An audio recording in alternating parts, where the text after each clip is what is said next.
네, 최순실 씨가 독일에 숨겨놓은 돈 이게 8천억이나 된다? 글쎄요, 우리 특별검사 수사팀이 이런 내용을 독일로부터 전해 들었다는 건데 한번 그것이 얼마나 실제 접근한 것인지 확인해 보겠습니다. 하나 더 있죠. 이 말은 과연 누가 했을까요? 고영태 상무, 당신 좌파야? 지금부터 최순실 씨 얘기를 좀 이어가 보겠습니다. 이동욱 차장. 네. 자, 일단 8천억이라니 액수가 좀 커 보입니다.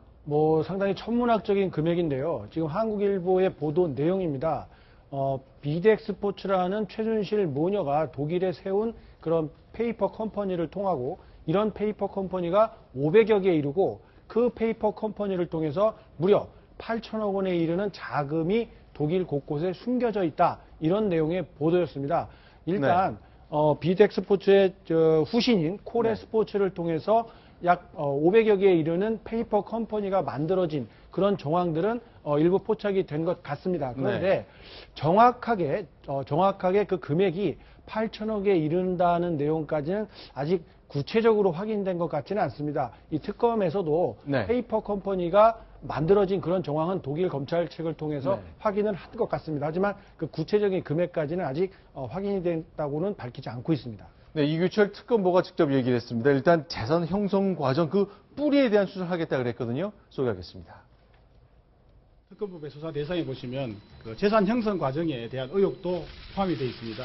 그 연장선상에 있다고 보시면 됩니다.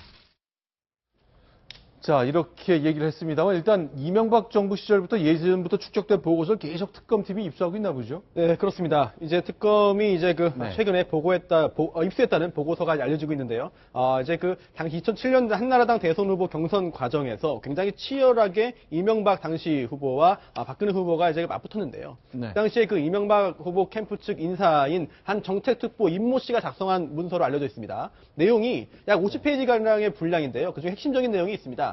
최태민 최순실 일가의 유경재단 개입 정황, 영남대 사학비리 의혹, 구국여성봉사단 자금 동원 의혹 등등 굉장히 치명적인 내용이 될 수 있는 부분들이 담겨있는 보고서인데 사실 여부 규명이 아직 되어 있지는 않습니다만 특검에서 굉장히 관심 있게 보는 참고 자료가 될 것 같습니다. 근데 이게 10년 전 거잖아요. 네네.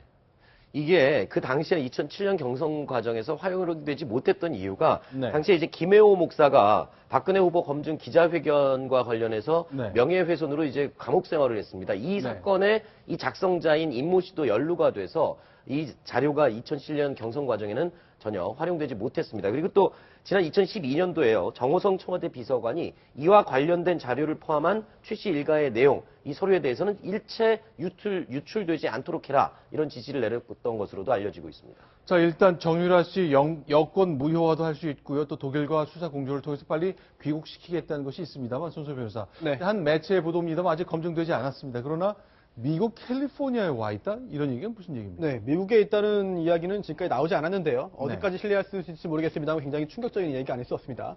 이제 그 교포 한 분이 이제 목격을 했다라고 하는 것인데요. 이게 미국에 있는 한 일간지에 보도가 됐고요. 정유라가 미국 캘리포니아에 와 있다. 그리고 또 더 이제 놀라운 사실은 내가 직접 경영하는 식당으로 데리고 왔다. 라는 이야기까지 했는데 만약 사실이라고 한다면은 지금 독일이나 또는 유럽에 있는 것이 아니라 미주에 있는 것이기 때문에 검찰이 아예 행방을 그동안 놓치고 있었던 것이 아니냐라는 생각을 할 수밖에 없습니다. 이 장면은 아이와 밥 먹는 모습처럼 보여지네요.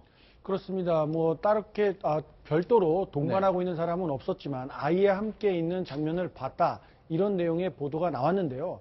일단 현지 매체라서 어느 정도 신뢰도를 갖고 있는지는 좀 정확히 파악하기 어렵습니다만 일단 국내 특검에서 파악하기로는 독일 내에 거주하고 있을 가능성이 큰 것으로 보고 있고 그래서 독일 측과 협의를 계속 진행하는 것 같습니다.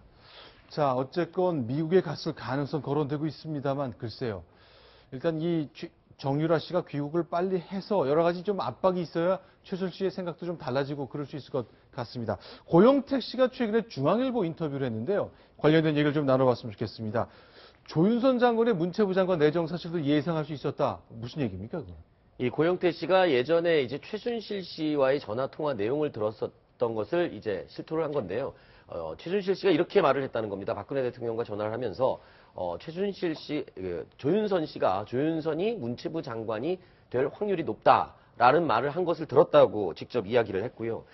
이 이야기도 말고도 2014년도 7월에 있었던 새누리당 전당대회에서 당 대표 선출을 하지 않았습니까? 이때 서청원 대표를 밀어야 된다.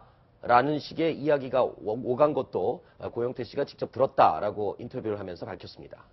자, 일단 저 재판부, 그러니까 변호인단이 얘기하는데 일단 헌재에 제출한 거는 1% 안쪽에 관련됐다 그러는 건데 뭐 문체부 장관이 누가 되는지는 최순실 씨는 굉장히 관심이 많았겠죠. 그래서 아는 겁니까? 예, 그렇죠. 특히 이 고영태 씨가 그 월간지와 인터뷰에서 그 사무실에 항상 청와대 인선과 관련된 서류가 많았다라고 하는 증언을 추가로 하고 있고요. 네. 특히 이것이 조윤선 장관이면 문체부 아니겠습니까? 문체부 하면 우리 처음 초기에 알다시피 김종덕 문체부 장관이라던가 김종 차관, 김상률 청와대 교육문화수석, 즉 차은택 씨의 그 외삼촌이 되겠죠. 그리고 송성각 한국콘텐츠진흥원장, 즉 문학의 전체 인사에 대해서 아마도 차은택과 최순실 라인을 통해서 청와대 압력을 행사한 걸 보면 인사에 구체적으로 개입했고 그것은 국정의 1%가 아니라 상당수 좀 많은 부분을 개입했다는 것을 폭로한 내용이 아닌가라는 생각이 듭니다.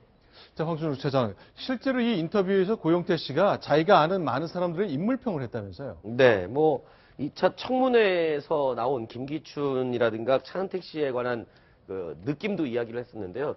청문회에서 같이 나란히 앉아서 또 이야기도 하지 않았습니까? 근데 얘기를 네. 들었는데 문체부 사업이 선의로 재능 기부를 한 거다라고. 내가 예. 선의로 내가 재능을 기부했다. 예, 그래서 이에 대해서도 고영태 씨가 그런 얘기를 합니다. 본질은 기획재정부로부터 돈을 받아 쓰려고 한 것이 목적이었다. 근데 말을 저렇게 하는 걸 보고 네. 굉장히 좀 어이없어 하는 듯한 느낌을 말했고요. 김기춘 전 실장에 네. 대해서는 네.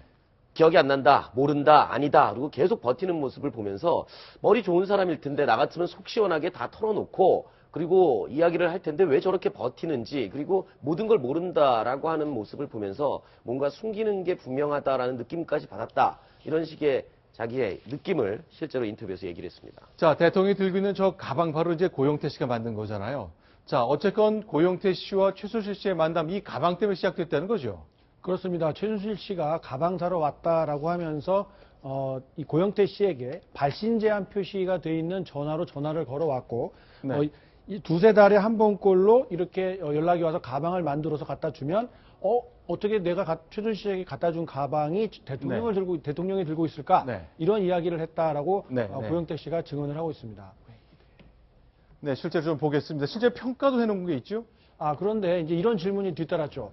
최순실 씨 굉장히 당신이 표현에 따르면 이상한 사람이다. 이렇게 볼 수가 있는데 당신 어떻게 이렇게 오래 견딜 수 있었느냐라고 했더니 나는 운동선수 시절에 이상한 사람들을 많이 경험을 했다. 그래서 맷집이 단단해. 그래서 오래 버텼다. 이렇게 자신의 그런 경험을 통해서 설명을 했습니다. 실제로 김종 장관은 별명이 벨이었군요. 예, 김종 전 차관에 대해서도 언급을 네. 했는데요. 네. 최순실 씨가 김종 차관을 뭐라고 불렀냐면 벨이라고 불렀다. 이게 네. 종, 딸랑딸랑 울리는 종을 영어로 벨 이렇게 할 수가 있는데요. 자신의 말을 잘 듣고 비위를 잘 맞춰서 그런 취지에서 최순실 씨가 김종 전 차관인데도 불구하고 벨이라고 이렇게 불렀다. 이런 이야기를 털어놓고 있습니다. 네, 다음 얘기 계속 가보겠습니다. 글쎄, 이제 최순실과 고영태 씨 사이의 관계에 대한 얘기인데, 당신 좌파냐? 이건 무슨 얘기입니까? 예, 고영태 씨가 최순실 씨에게 새로운 신규 사업에 대한 제안도 했었다고 합니다. 독거노인이나 어려운 형편에 있는 청소년들을 지원하는 타운을 한번 만들어보자. 이런 제안을 했더니 최순실 씨의 반응이 놀라웠습니다. 고상무, 혹시 좌파야? 돈 많이 벌면 나중에 알아서 해. 이렇게 쏘아붙였다는 것이죠. 우리가 갈 길과 너의 생각과는 거리가 멀다. 이렇게 일침을 놓은 것으로 보입니다. 자, 또 하나 보겠습니다. 이제 고영태 씨는 이제 가방만 만든 게 아니라 이제 옷도 만들었잖아요. 옷 만드는 영상, 뭐 여러 가지 공개된 게 있습니다만, 옷과 관련된 얘기도 좀 들려준 게 있죠. 그래서 고영태 씨가 옷까지 만들었다라는 게 좀 의아했잖아요. 네. 국가대표 펜싱 선수였는데 어떻게 옷을 만들었을까 했는데 의문이 어느 정도 풀렸습니다. 백화점에서 옷을 가지고 청와대 쪽에서 구입한 백화점 옷을 가지고 오면 그리고 일부 그 수정을 했답니다. 그 디자인을 손을 봐서 가지고 오면 자신이 그렇게 옷을 수정을 해서 만들었고 그 이후에는 백화점에서 구입했던 옷은 다시 환불을 받았고 그런 식으로 대통령이 입을 옷을 고쳐서 보냈다. 이렇게 설명을 하고 있습니다. 자, 일단 백화점에서 옷을 사는군요. 그래서 청와대로 보내주면 이거 이렇게 고치고 저렇게 고치고 그 수정 표시를 해준다. 그리고 구입한 옷은 환불을 한다. 이렇게 하는군요. 그러니까 백화점에서 들어오면 좀 기분 나쁘겠네요. 원천적인 디자인을 새롭게 대통령을 위한 디자인을 만들었다라고는 할 수 없고 그런 능력이 없는 사람에게 맡기다 보니까 청와대에서 백화점 옷을 일부 자신의 몸에 맞게 내지는 원하는 색상이나 디자인을 조금 가미를 해서 내려보내주면 그걸 고영태 씨가 만들어서 청와대에 보내는 그런 방식이었다는 게 알려져서 좀 청와대 어떤 수준이라든가 이런 것들이 다시 한번 입방아에 오르고 있습니다. 실제로 저 대통령 외국 나갈 때 그 나라 국기에 해당되는 옷 여러 가지 색깔을 맞췄다 그래서 저희가 주목을 했었는데 실제로 그런 게 있긴 있었군요. 네, 알겠습니다. 자, 지금까지 이제 여러 가지 얘기를 좀 정리해 봤습니다.